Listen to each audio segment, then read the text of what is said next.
start the dorsal cut. It's easier to cut with the hair. You start right in here. Go right down the middle of the back.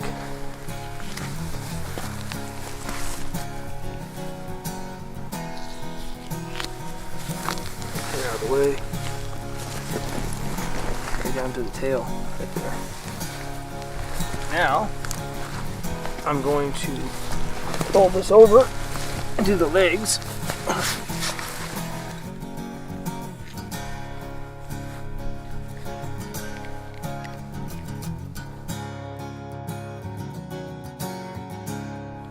You can stop right here, but I like to go up to here because it's too hard to get the leg out if you don't do it.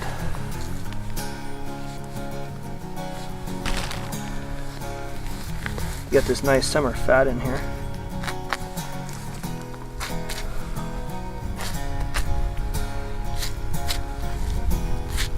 See the meat starting to come up.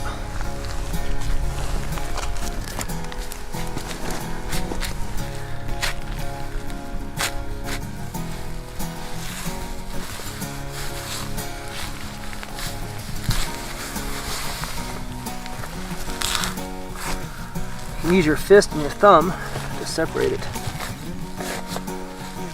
This way you don't have any knife cuts.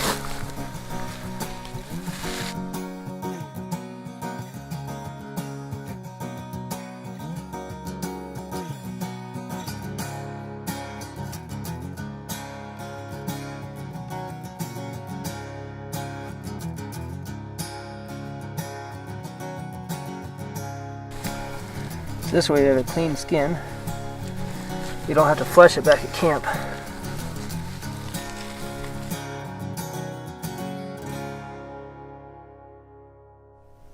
But the salt won't penetrate that fat. And it's also weight we don't need to carry out on our backs or on the plane.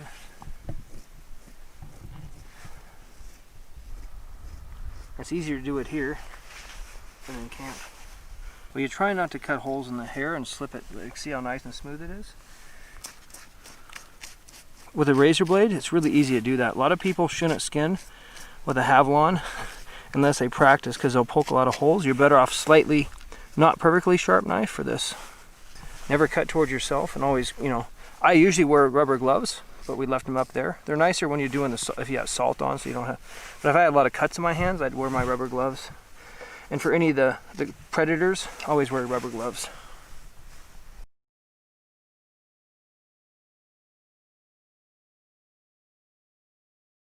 For this job, I've done the whole moose with this. I've done lots of sheep with this knife. I actually like the orange handle ones better for hunting. In case you drop them, you can see them. A sheep like this, you can get by with 2 or 3 blades. I've had moose take 10, 15 blades trying to flesh out the moose. Depends if you're doing a life-size skin on a grizzly or a moose, then I would take a whole bunch. A sheep, a couple blades work.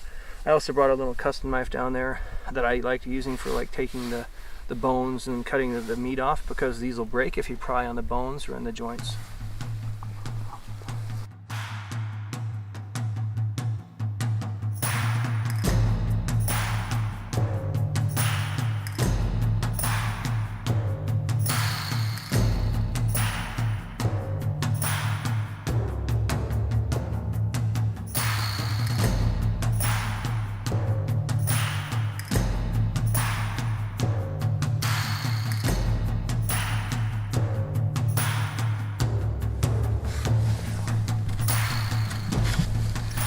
Here you don't do any fisting, strictly knives.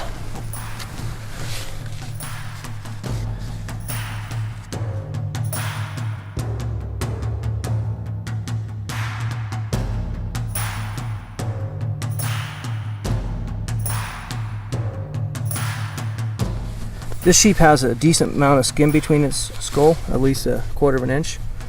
But if it's thinner, like a lot of the Argalis and Marco Polo are almost non-existent, I'll split it right here, peel this forward, and peel this back. Instead of V'ing it one side, I'll just V one side, and then keep this flap here. That way you don't lose this piece. So I find that's really critical. But in this case, I'll do more the traditional way, which is we'll go a little bit further here. and then we get close to the horn and we V it this way. And this one, same thing. Cut a V right to the horn. A lot of tissue in here and the skin's really thick. And when I get the head off the animal, we'll take the rest of it off.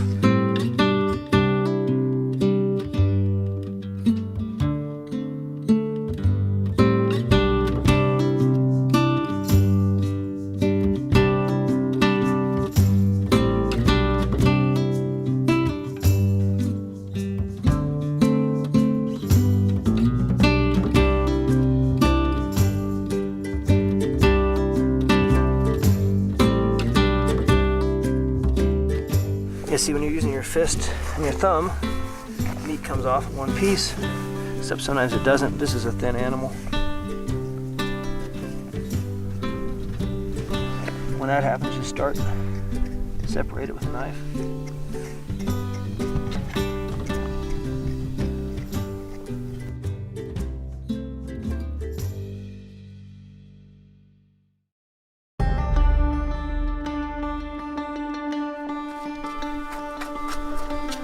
I don't like to split the tail all the way here. I split it on the bottom, so we'll cut the tail off.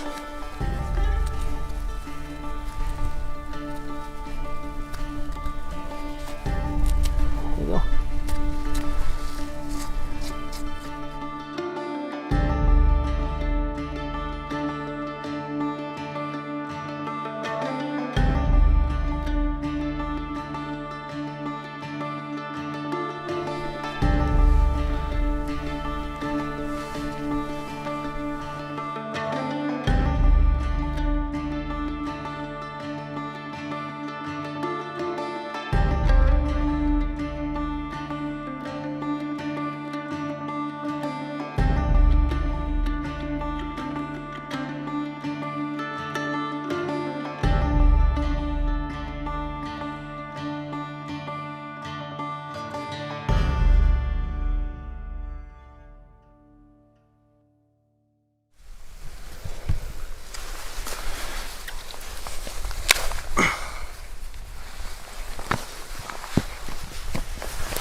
How far off is that joint? There's a couple joints in here. You have to hit one of the two. I'll leave this in there, but I'll take it out before we leave. This is so I can get to the leg bone. So now I just basically reverse skin this.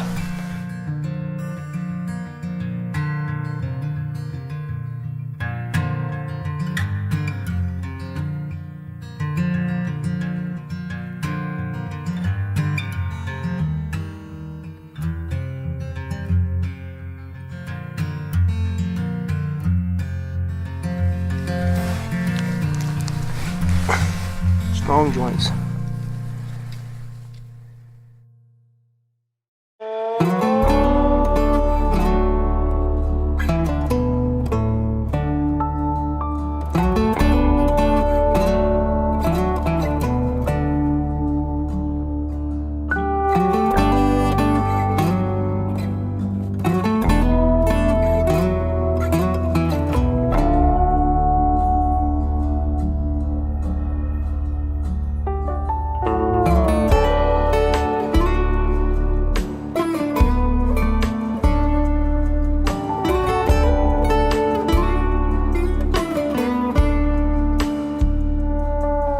So again here, if you can fist this, you're better off.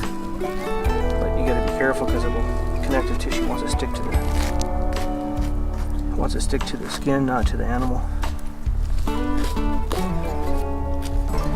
And if you're worried about it, you can just do this after you get it off the animal. As you can see, the skin is super thin. If you can use a thumb, it's better.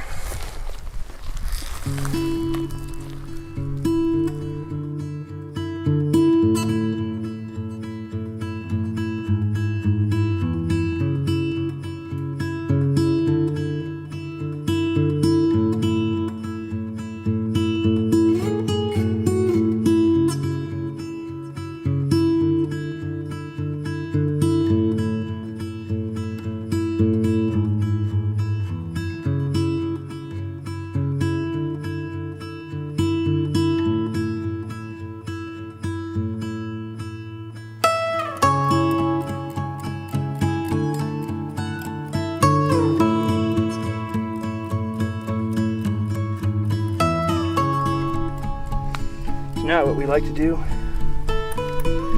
is put him back together.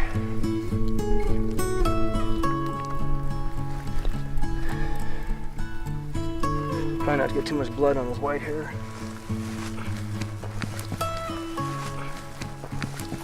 Because you can't bleach a sheep hide. So if you got a sheep, you want to try and keep them as blood free as you can, because they're hollow like an antelope or a caribou, and they absorb blood and you can't bleach them. If it's a white sheep, like a doll sheep, and they're all white, you can bleach them, but you can't bleach this animal because he's 3/4 black. So if it's really, really wet, you take him down to the creek and spot wash him. In this case, we got lucky. We can use a couple of wet ones because Andrew brought enough ass wipe for 2 or 3 fat dudes eating McDonald's for 2 weeks. So we're not going to run out of butt wipe. So we can use it for sheep wipe. So now we got this side done. Pull him downhill. So he's like this. Make sure this is all the way up. Watch your feet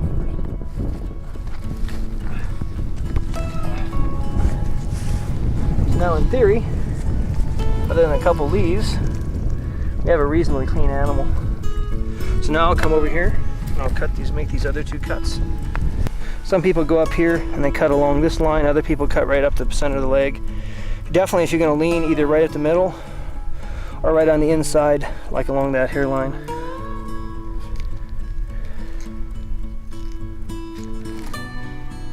But if you cut up right through the longest hair, it's easier to cover it up.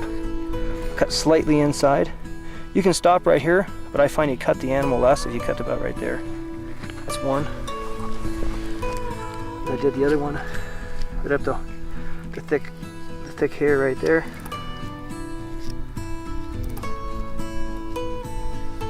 It's tough skin here.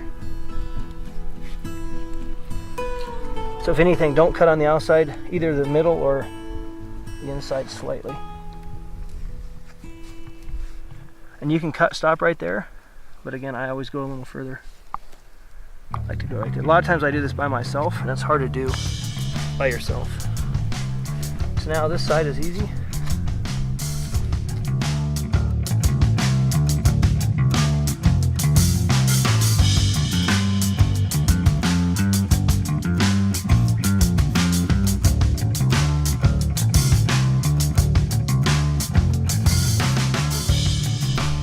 See, we cut down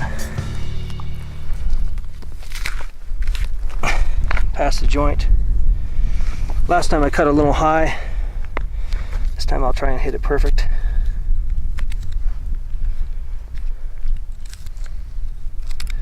If you hit it right, you don't have to push so hard. So that's right.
You gotta leave evidence of sex. So you got 2 options.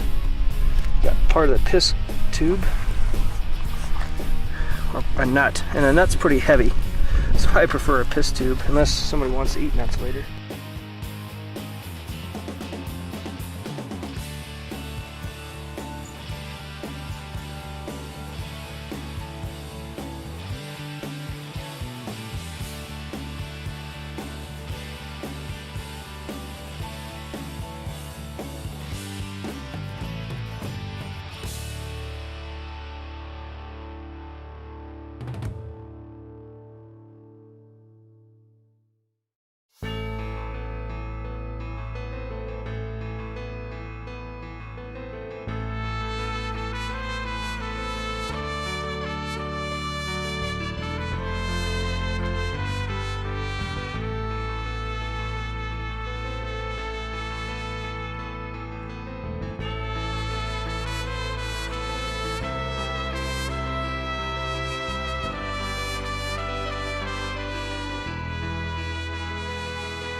This is how you take the tenderloin out without gutting it.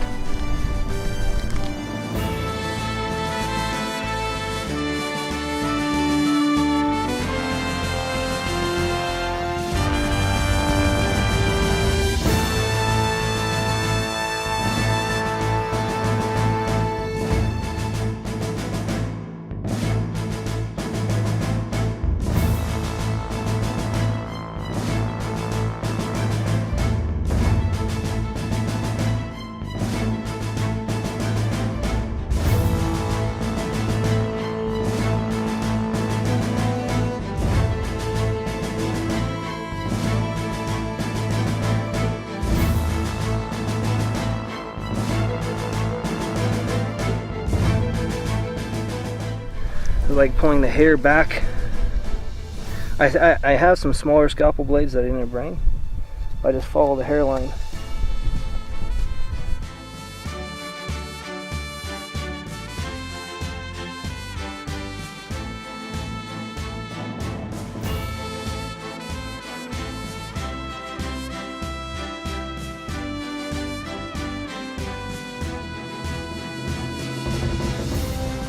Okay. Our stone sheep is ready for salting. We washed it in the creek for about an hour. We had a lot of blood in the back half of the cape. We shook it out like a wet dog. We packed it back up here.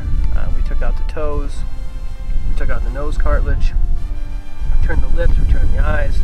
We turned the ears. We took out the toe joints. We took out the dew claws. Well, he took out the dew claws and toes. We took out the tail. We flushed it. Probably spent about 5 hours doing that. You can see the cape's pretty dry. It's been raining on us, but we got some wind now. We got about 4 to 5 pounds of salt, a liter of salt. This should be almost enough to do the life-size cape. We're going to do a little test here. Might take about half that, again, or more to finish it. We'll salt it. We'll put it in the packs inside a couple of garbage bags so we don't have the salty blood running throughout the packs and making everything wonderfully smelly. And now we're going to salt this and let the curing process begin, making some sheep pickle.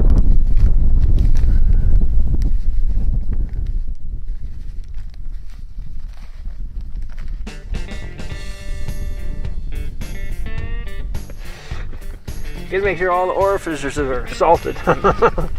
All the little skin folds, the wrinkles and the tinkles.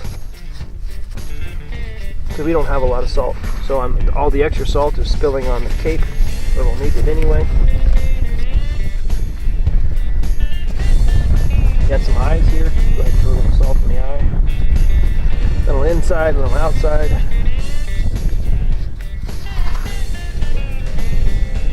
Gland by the face. Need a little more.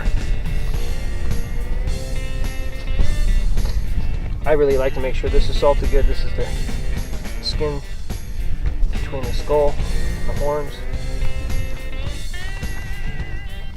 And you don't want to leave the skin out in the sun once it's flushed, otherwise it'll dry out and the salt won't stick to it. A little in the ear. Oh yeah. The ear's going to be hurting tomorrow.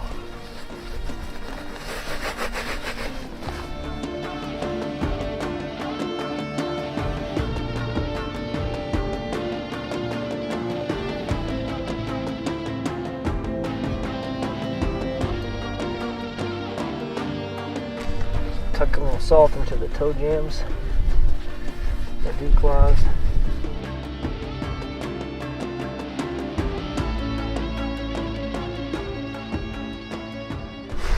Really important to get the salt right to the edges.